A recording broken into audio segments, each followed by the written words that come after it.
So let's kind of talk about why we even need crystals or why we would even want them. Besides the fact that they're extremely, extremely pretty, there's a lot of other reasons why you should have crystals in your life. Um, these crystals carry so many different attributes. And when I say attributes, it's like properties, things that, little presents, things that they can give you and do for you. I mean, it goes from tiger eye, dealing with your money flow, your financial flow, um, and carnelian giving you motivation and strength and courage to take on projects and things like that. Amethyst helping you sleep at night and also being known as a sobriety stone. These crystals, I'm telling you, they can help you in so many different ways. It's all up to you to do your little research or to tune into me and hear, a few little things, a few little fun facts about these crystals. But it's definitely all up to you just to get to know them and see what works for you. Um, as a personal story, from one of my good juju joint customers, I have a beautiful customer who used to deal with high blood pressure a lot, and she was frequenting the hospital very often, and she got a moonstone from me. And as we all know, the moonstone is a wonderful, wonderful stone, and it definitely deals with um, hormones, anything dealing with blood, um, definitely stress. And it's a woman stone, if you ask me. It's like a woman powerful stone. It's a moonstone. It definitely deals with our moods and stuff during the moon. It's an awesome stone, and she got one for me, and she let me know that, you know what, ever since I got the stone, I started meditating with it. I don't go to the doctor anymore about my blood pressure. I don't have to go to the doctor anymore about any of that at all. And I'm just like, I'm so happy that that's working for her, and that's a real story. I'm not making that up or anything. Like, it was so awesome just to even hear that from one of my customers. I don't have high blood pressure, so I wouldn't be able to tell you from a personal standpoint. But hearing it from my customer, it was really awesome, and that's just another way on how these crystals really can help you. You have the rose quartz, helps you find love, and it also helps you let go of old problems and baggage. People that have hurt your heart in the past. It helps you heal that heart so you're able to love again. It can go on, and that's one way to start off looking for crystals, is figuring out, what's going on in my life. I need some money. I do, and I need to budget better. So boom, you look that up and you find out tiger eye is your go-to stone, or green aventurine is a good luck stone. Any green stone are usually growth stones and money growth. You can look at growth in different ways. You think to yourself, I've been trying to have a baby and it's not working. I need some fertility stones. Then you look those up, and those are the stones for you. It can go on from negative energy stones to protection stones. It's all kind of.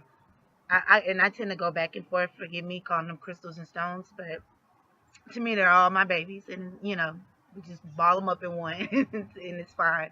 But sorry for the confusion, but yeah, there's just definitely all types of special attributes when it comes to crystals that definitely can help you start off with your first crystal or your first crystals. Another way, I'm always about preaching, practicing your power, practicing your magic, seeing if these things really work, seeing if this thing really works. I'm all about that. So I always say, when you're not sure, go to your magic senses. So that's another way of picking out your crystals. Say you're at a crystal shop and it's a galore of crystals and you just don't know where to go. You tend to have so many things going on, you need all the dang on crystals. Well, this is one way that is known for finding crystals, and I've actually done it myself. A few friends have done it. Might work for you. One way is try with feel, not necessarily picking one up and touching it, which will work too. Don't get me wrong. Picking it up if you feel a good positive energy or aura from it, or just a real big good vibe from it, that might be the crystal for you. If you feel a little bit of depression, some weakness, some sadness, you might let that one go. That might not be the one for you.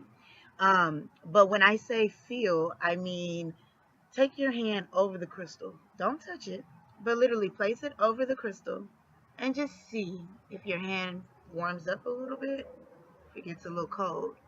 But whatever feels good to you is the one. All right. Another way you can see if a crystal is for you is hearing. Go near crystal, see if you hear something. Maybe you're the type of person who hears different voices or different things. Go by a crystal and see if you hear something say, pick me. If that's your thing, then that's your thing. Okay. Another way of picking crystals is closing your eyes while standing next to one. See if you see something. See if you see maybe a color that makes you feel happy. See whatever you see. Maybe you might see a sign that say pick this one here. I mean, it could be anything. But see, and whatever you see, if it feels good to you, then that might be the crystal to pick. Okay, so say you've heard a little bit about crystals and you read a little bit about them.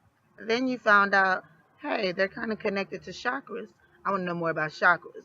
I want the crystals that go with this chakra, whether it's solar plexus or root chakra. You tend to kind of, when I first started learning about chakras, I just got obsessed with my root chakra. I wanted everything root chakra. So sometimes that kind of helps you um, pick what crystals you want. So if you're focusing on a certain chakra, definitely look up all the crystals, like for example, root chakra. All the crystals that resonate with root chakra are carnelian, um, the more orange kind. The red kind would be more so for your sacral chakra. Um, but for your root, we have carnelian, we have jasper, um, smoky quartz. You have a lot of, and usually any kind of dark colored crystal, guess what? It's usually root chakra, either dark colored or dark orange, darkish red, like red jasper. That's definitely root chakra crystal. But yeah, that's definitely a way of figuring out where you want to start with your crystals. If you don't want to kind of work on any personal issues and you want to go, well, I can't even say that. Say you want to work on personal issues, just not attack them separately in a way. Because to me, working on your root chakra, it takes a lot of those personal issues and put them all in one. And then you just say, you know what, I just work on the root chakra and get it all done that way. All right, so that's really what I'm trying to say. I know I'm kind of making it a little confusing, but I do apologize. But that's what I'm trying to say is if you just want to bundle up a lot of issues and you figure out they're all root chakra issues, to get you root chakra crystals. And that's just another way of picking your crystals. Another way of picking your crystals is going online and finding a crystal test. They have a lot of them. I mean, they're all over the internet. All you have to do is type it in. Take a little test, and sometimes those tests do work because they actually fix the properties to the things that you might need.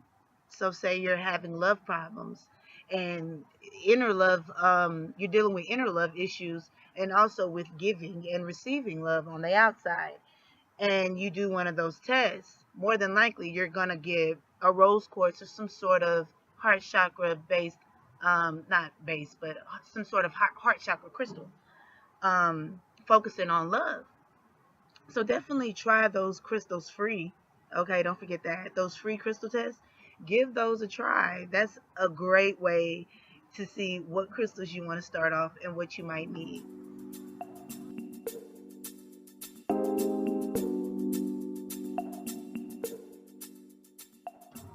So let's talk a little bit about storing our crystals. Where are you going to put them when you get them? Storing your crystals, the best way to store your crystals are definitely in a black velvet bag. Not all crystals are sensitive to light, but for spiritual reasons, if you ask me, spiritual reasons, I'm sorry, if you ask me, um, I love to protect my crystals in black velvet bags or in dark spaces. Now, I'm not going to have like hella black velvet bags just all caked up on my bookshelf somewhere because they're full of crystals. So I'm not going to do that. But what I would do, like if I'm going somewhere for the day and I want some good traveling protection crystals on me, I'll maybe take a smoky quartz, um, an obsidian, and put it in a black velvet bag. Boom, boom, put it in my pocket. Then I'll walk with it on me. or sport a necklace or something like that. But as far as storing, I will put it in a black velvet bag and keep that on me. If I'm at home, I do have containers. You can definitely put your crystals anywhere, but it's definitely important to make sure that they're not anywhere near the sun, because you want to do your research and make sure they're not sensitive to the sun. If they are not, then you're good. But I still recommend them not just sit in the sun all day long. Anything. You don't even want to sit in the sun all day long. So don't do your babies like that. Like, respect your crystals.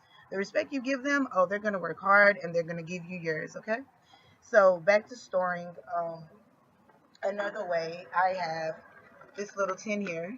It still kind of has a sticker on it, but we're going to represent those folks there. So we'll close that. But I do have this little case here, and it has crystals in there. And what I do is I keep this in a dark spot in my room whenever I'm putting them up. If I'm working on them, I take them out.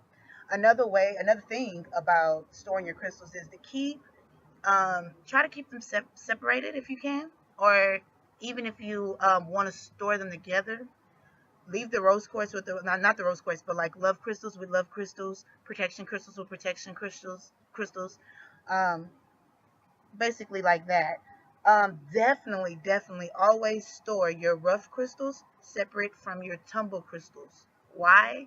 Because rough tends to be pointy and just rough. And next to a tumbled, nice little soft crystal, it's gonna scratch it all up. It's gonna mess it up. That's not cool. So you wanna break up their little crystal fight and store them separately. That's why I love these little organizers, because you can just literally put one crystal in this little cube, one here, one there, and then you put the babies up. So yeah, that's definitely a good way of storing them. It keeps them out of light. That way you don't have to have half of them out of light and half stored over here. Keep everybody out of light, okay? Unless you're doing some charging techniques or something like that. As far as storing, keep it out of light. Dark places are always bomb. Definitely go for closets, any kind of little dark area. And again, remember, do not store your tumble with your rough. Um, Treat and respect your crystals, and they will respect you.